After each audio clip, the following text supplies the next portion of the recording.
Hello, it's Kenny. Today I want to do a short lesson on what is a musical cadence. Alright, it's kind of a weird word, right? It's found in speech too. Linguists will talk about cadences, but I'm not going to get into that. I want to talk about musical cadences, which are usually used to end a piece of music. Alright? And the most common type is called the perfect cadence here. I'm going to do these in the key of C, C major and C minor, just because it's easiest to follow. But the perfect cadence, also known as the authentic cadence by some, but most people call it perfect, is just when it goes from the 5 chord to the 1 chord, all right? So the 5 chord in C, that is a G chord, and it goes into the C chord, all right? All right, doesn't matter which inversion. And that just makes a nice end to the piece. Alright, and usually in your left hand you're just going to play the tonic note of the G chord and the tonic note of the C chord. You don't have to, you can play the middle note of the G chord. But all it has to do is it has to resolve, okay? And that's what cadences do. They resolve a piece. It says hi. I in C major, all right? Beethoven was notorious for playing his cadences at the end of symphonies as Dottie do. All right, just to let you know what key you're in.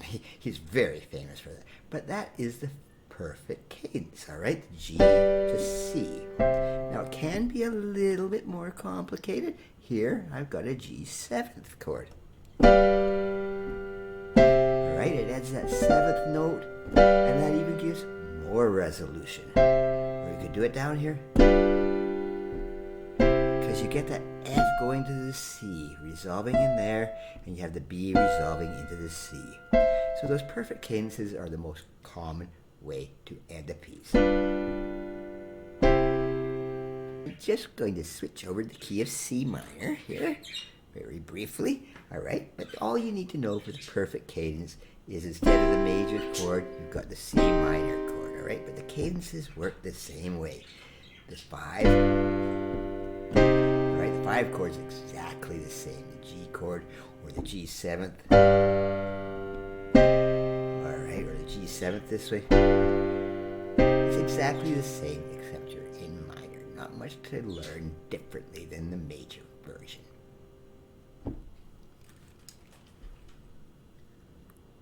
Now, the other cadence popular, at least in Western music, Western classical, is the plagal, all right? It goes from 4 to 1, an F major chord going to a C major chord. Very similar to the perfect one, but it's got a different sound to it. This is also known as, by some people, as the Amen cadence, because you hear it in lots of Western Christian music, all right? At the end of the hymns, they might sing Amen. And it's that cadence that they use. But this plagal one, it's in all kinds of music, not just church music, of course, but it's nicest when you play the left hand going down. You can do it going up, but it just sounds a little more resolved coming down. Now, can you use an F7th chord in there? Well, you sort of could.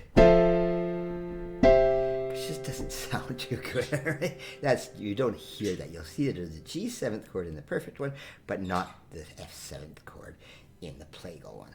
But it can be done in the inversions as well.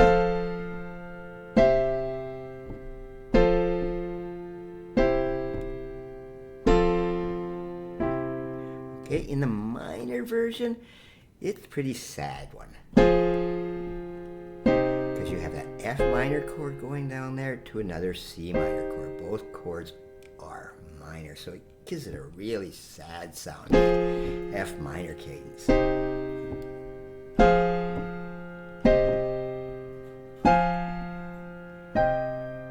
right, it's a very sad ending to a sad piece if you're going to use the F minor plagal cadence. Now, the other types of cadences, I didn't write them down because they're kind of the opposite of what we've been talking about. The imperfect cadence, or the half cadence, starts on the 1 chord and goes to the 5 chord, all right? So that kind of leaves you wondering, is there more coming in the piece? So you'll often hear this in the middle of a piece to let you know there's something more coming. Some composers will use it at the end of the piece, but again, it's just to create a little bit of a mystery. So the imperfect cadence ends on the 5 chord. It doesn't have to start on the 1, it could start on the 2 chord, or it could even start on the 4 chord. Alright, but now there's one last cadence I want to discuss, and that's called the interrupted or the deceptive cadence. And again, you usually don't use this at the end of the piece. This one goes from the 5 chord to the 6 chord. Alright, that really leaves you hanging on, doesn't it? Alright, and the 6th chord in C major is actually the A minor chord, so you're going from a... Alright, really leaves a bit of a question. Is there something more coming?